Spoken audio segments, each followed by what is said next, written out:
Hello my dear students and welcome to Zenith Academy Online. My name is Shagufta Jaipuri and we are on part 4 of genetics, which is a very important topic in biology for all the boards, for all the students. And in this video lesson we'll be talking about Mendel's law of inheritance and its applications.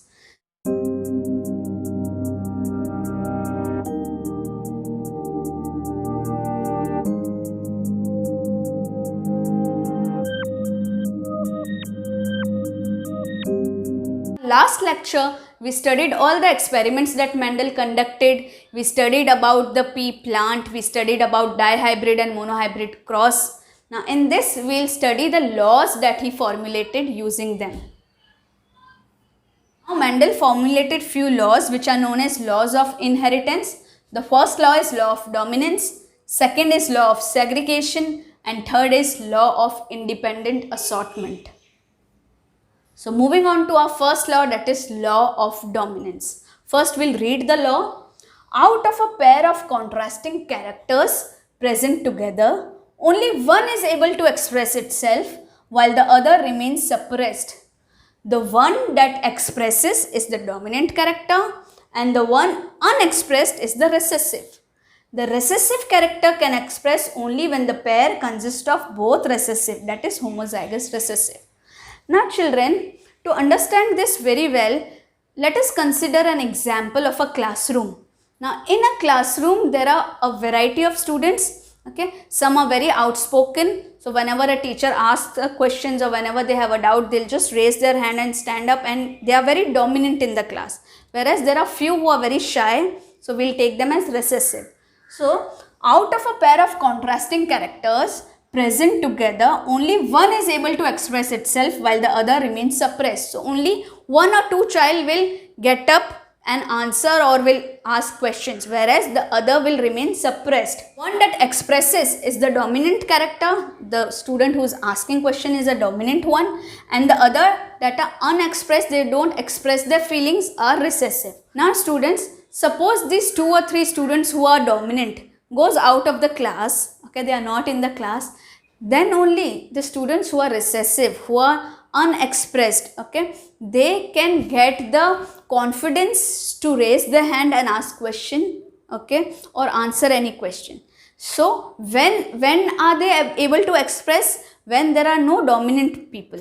Okay, so they can express only when the pair consists of both the recessive. So only those students are there who are recessive already. In their presence only they can express themselves. So I hope now, due to this analogy, you are able to understand the law of dominance. So here if you see, we have studied this in our last video, okay, that if we take two heterozygous cross, that is capital B small b, and here also capital B small b. You remember this was the first generation.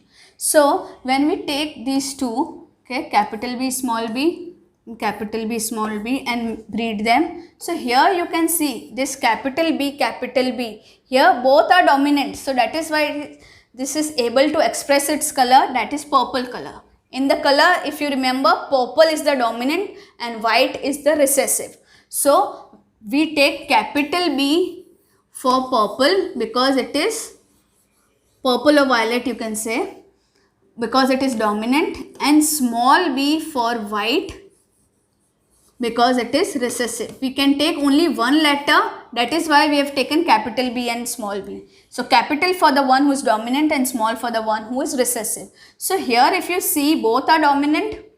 Okay, here you can see one is dominant and one is recessive. So who will answer?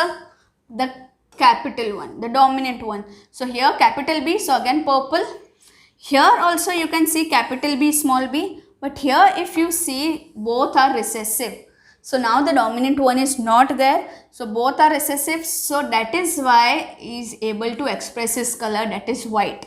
So when both of them are recessive, it will express its color, but in the presence of a dominant and a recessive gene, who will express? The dominant one. So this is the law of dominance.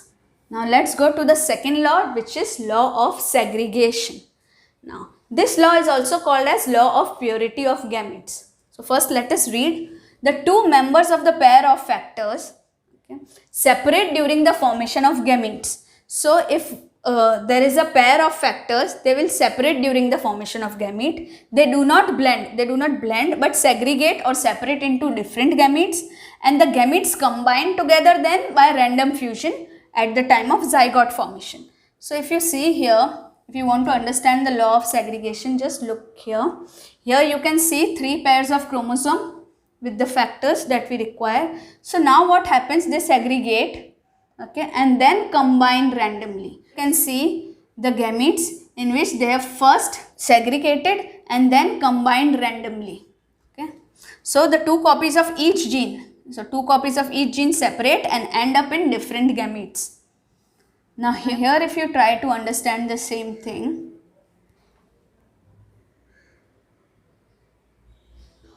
this was capital B small b, right?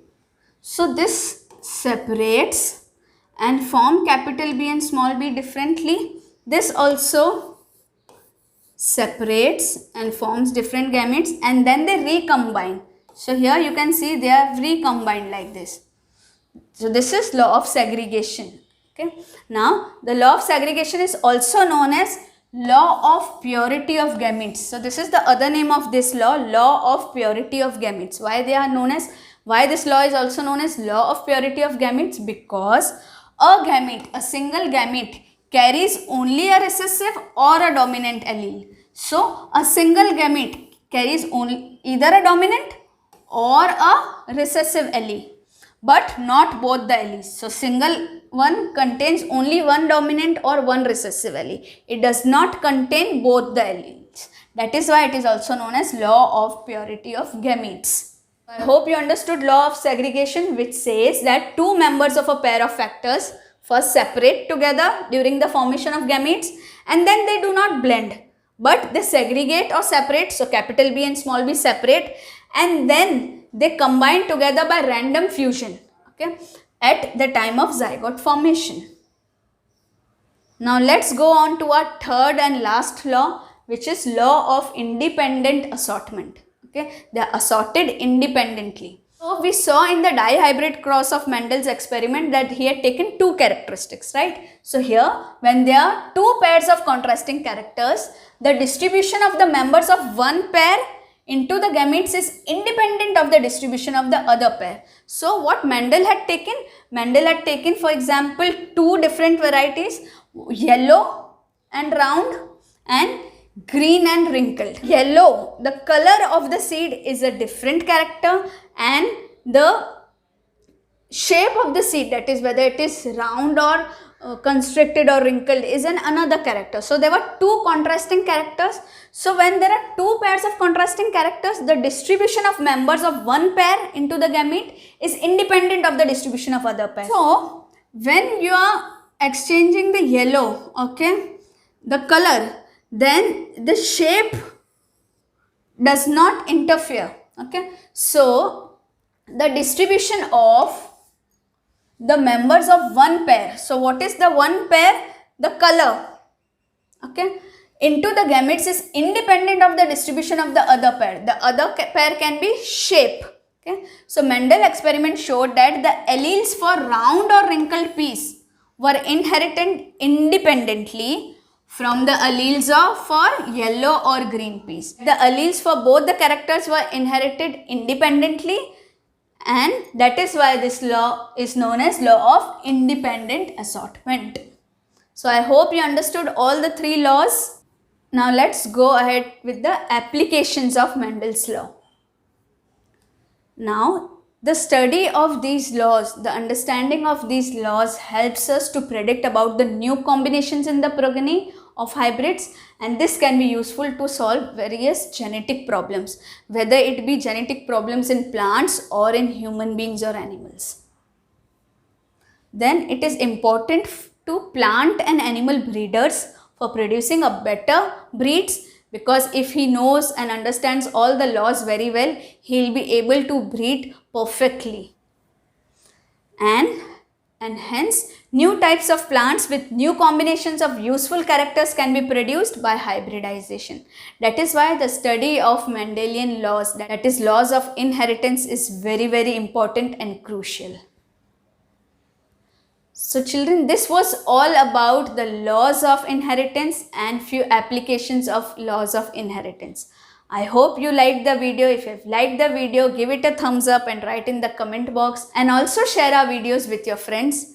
If you have yet not subscribed to us, please subscribe right now and don't forget to tap on the bell icon to receive all the important and interesting videos. So keep the learning on. Thank you.